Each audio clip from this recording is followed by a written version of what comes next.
How can you change your life in 1 year? The secret of change is to focus all of your energy not on fighting the old, but on building the new. In this video, I want to talk about some things that if you focus on them for a year, there's just no way that your life could not change. And these are very much actionable practices, and they also aren't just like meditation, exercise, all the things that you've heard before. Idea number one, football teams do this thing called walkthroughs where they run through strategies really slowly, and it's kind of just a way of getting them mentally prepared. They're getting mental reps of the plays, making sure that they know all of their responsibilities. I'm talking about this like I know anything about football, but this is also something that some parents embrace too. So in the book Calmer, Easier, Happier Parenting, they talk about think-throughs. Parents will just at random times of day get their kid to think through things and mentally rehearse what they need to do. So for example, when you get home from school, what's the first thing that you do? Or hey, when we pat the cat, how do we pat it? And the idea is that when you ask these questions, you get those kids to mentally visualize what you're talking about, which is a form of mental rehearsal. You're helping kids to practice behaviors and habits that are helpful and healthy in their mind. And obviously, this is kind of cheesy, but it also works. Like mental rehearsal works. It's used by musicians, pro athletes, and even nurse educators. It's not super woo, it's been researched. So here is how you can take action and actually implement this idea into your own life. Step one, think of one super small, very actionable thing that you want to start doing differently in your life. Maybe it's that when you get home from work, you want to unpack your bag straight away and then go to the kitchen and start making dinner while you pop on an audiobook instead of sitting on the couch on TikTok. Step number two, set a reminder in your phone where you can do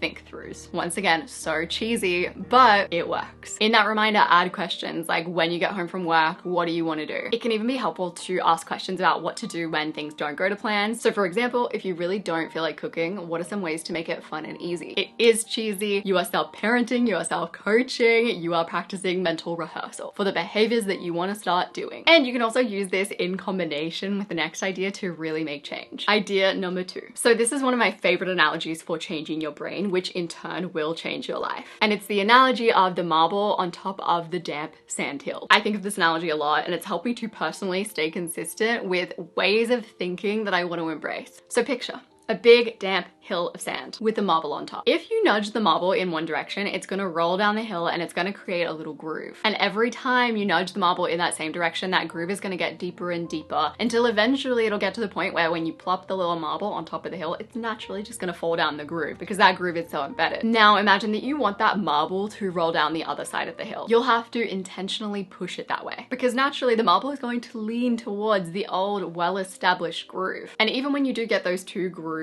on the hill right about even, you are going to have to manually push the marble in the right direction until that old groove is filled over with sand. So the old groove represents an old unhelpful way of thinking, and the new groove represents a new helpful way of thinking. Here is how you can use this analogy to change your life. Step number one, pick a way of thinking and feeling that you really want to move away from. Maybe you get really jealous every time you see a friend doing something fun on Instagram. Maybe whenever you feel a little demotivated, you just wallow in it. Maybe when you are with someone new, you're making assumptions about what they think of you. Everyone has their own weird little specific grooves that they want to work on. Step number two, think of at least 5 different ways of reacting in those situations. Then spend the rest of the year experimenting with those ideas. Whenever you notice that feeling or that thought pattern come up, you want to try and establish your new groove. It'll take you a while to find the right new groove that feels good and is actually helpful, but once you've found it, you can keep on re-establishing it so that eventually your marble goes down the right side of the hill. The last idea that I talk about in this video is also going to really help with this idea. A lot of these ideas are building off each other. It wasn't intentional. Idea number 3. Personally, creating a side hustle did change my life. I used to work in the mornings before work. Eventually I went part-time and now I'm a full-time YouTuber. I have an app, I have product. I work on projects that I really enjoy. And whether you've always wanted to start an Etsy shop or make money by writing online or become a content creator, you can learn the skills that you need on Skillshare. The good thing about Skillshare is that these classes are created by people who are experts in their industry. So it's people who are already doing what you want to do that are teaching you how to get where they are. So I am glowing up my content creation. If you watch my vision board video, you know this. And to help me along that path, I am watching the class Notion for YouTube Creators, Easily Manage Your Creative Projects, to get inspiration, to get ideas, but some great classes to start if you are on your side hustle journey next year are the Building an Etsy Shop That Sells class, the Success on Substack class, or there's the Build Your Dream Business class. The other great thing about all of the Skillshare classes is they are very much focused on action. So every single class on Skillshare is followed up with action steps that you take to implement your learning. So you're not just like passively listening and learning, which can be nice sometimes for inspiration and motivation. You are getting in and you're doing the work. The first 500 people to use my link down in the description below will get 1 month of Skillshare for free. Click the link down below to get your 1 month free trial and start your side hustle in the new year. Idea number 4. If you're at a point in your life where you're like, I really want to grow, I really want to up level my identity, but goal setting kind of gives you the ick, here is a really good alternative. Start setting goals that are totally based on the context that you are already going to be in. This is an idea from Susan Ashford that I love, and here's how you actually put it into practice. So step 1, think about any upcoming events or circumstances in your life. This could be like day-to-day stuff, but it could also be, yeah, I'm doing a presentation for my boss. Maybe you have a vacation planned. Step number 2, decide on the traits that you want to practice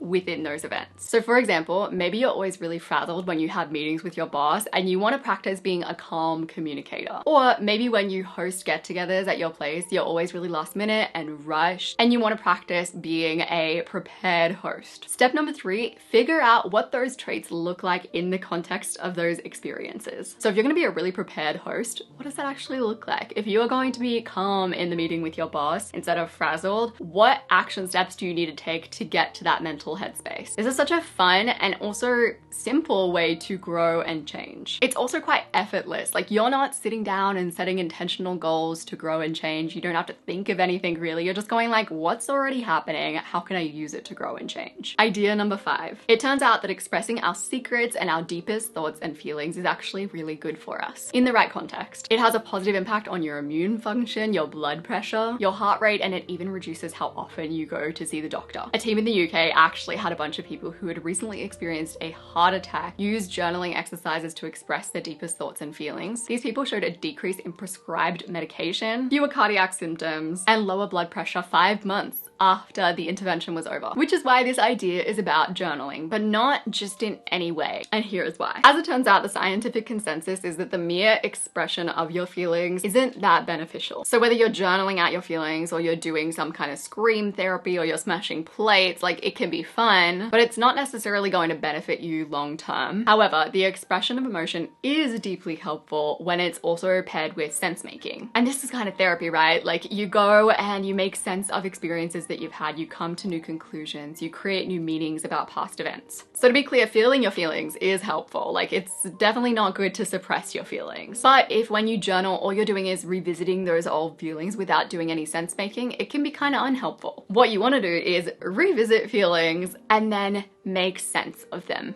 Consider new ways of thinking, new ways of framing things that are more helpful and beneficial to you. So here's how you can change your life in 1 year with journaling. Once a month or maybe once every 2 weeks, depending on how often you want to dive into it. Pick a past event that still causes you difficult feelings to this day. And I'm not talking about trauma that when you think of it, you feel almost shocked. Events that are clearly catastrophic, that most people would consider to be deeply catastrophic. That's something that you should go to a trauma-informed therapist for. But for those lesser things that still cause difficult feelings, go back to them once a month, express your deepest thoughts and feelings about them, and then ask yourself questions like, how can I tell this story in a way that feels more empowering and helpful to me? What is a less destructive way to view this event in my life? What are some interesting different ways that I can frame this? This isn't about making a negative a positive, it may be making a negative a neutral. It may just be choosing to not view something in a destructive way. So they've actually found that the more you use cognitive words, so words like cause, effect, reason, understand, realize, as you journal about an older, difficult experience, the more your physical health seems to improve. Idea number 6. So imagine that 2 different people have the urge to do something that objectively will not make them feel good. So for example, binge watch 3 seasons of a TV show on a day when they have things to do, keep on eating chocolate even though it's making them feel sick, procrastinate instead of doing the things that they have a deadline for. So Wanda, person number 1, sees this urge and she's like, huh, interesting urge. I wonder why I feel that way. But Sabrina, Person number 2 experiences that urge and really eats into it. So Wanda in this situation has developed the watcher. Some people call this the higher self, the observer. To change your life in 1 year, focus on developing the watcher part of your brain in one specific area where you want to see change happen. So when you develop this watcher part of your brain and you start to actually watch yourself have thoughts and feelings, you can change how you react to those thoughts and feelings. And when you change how you react to thoughts and feelings, those thoughts and feelings start to naturally change. It's kind of just like in a human relationship. If someone starts to react to you in a different way, you almost start to naturally change because of it. Like if someone reacts to you really poorly, you will act different without intention. If someone starts to react to you in more helpful and positive ways, you will start to flourish into your best self. So here's how to take this and make it actionable. Step number 1, once again, pick an area of your life where you experience unhelpful feelings and unhelpful thoughts. Maybe it's your relationship with screens. I did create a whole video about that you should watch if that's the case, but maybe it's also your social anxiety or how you act in relationships. Step number 2, if you can, start doing daily watcher training. Think of this like exercise, but you are exercising the watcher part of your brain. Now, usually when people talk about this, they're talking about doing like a sit-down meditation, but I truly think that you can develop the watcher part of your brain without doing any sit-down meditation. You just need to pick an activity that you already do, washing the dishes, your daily commute, folding clothes, anything that's passive that you do regularly. Make that your watcher training time. During this time, what you're gonna do is do the activity, but also watch the thoughts and feelings that come up. Make mental notes of them. Don't eat into them, just like let them float past as you watch them. And then the last step is to create what I call a noticing journal. I talk about this a little bit more in the life map. Basically, this is a journal where you note down your feelings and your thoughts and reflections around a certain behavior in your life. Take this notebook out whenever you have an experience related to the area you're trying to grow in. And then you can actually move back to idea number 1 in this video, which was about picking new ways of reacting to those thoughts and feelings and experimenting and making notes in your noticing journal. All these ideas are wonderful if you do them consistently. If that's something that you struggle with, I created a whole video recently on actionable ways to create more consistency and self-management, self-discipline in your life. We now have that video linked on the screen and down below. It's a really good video to watch after this one.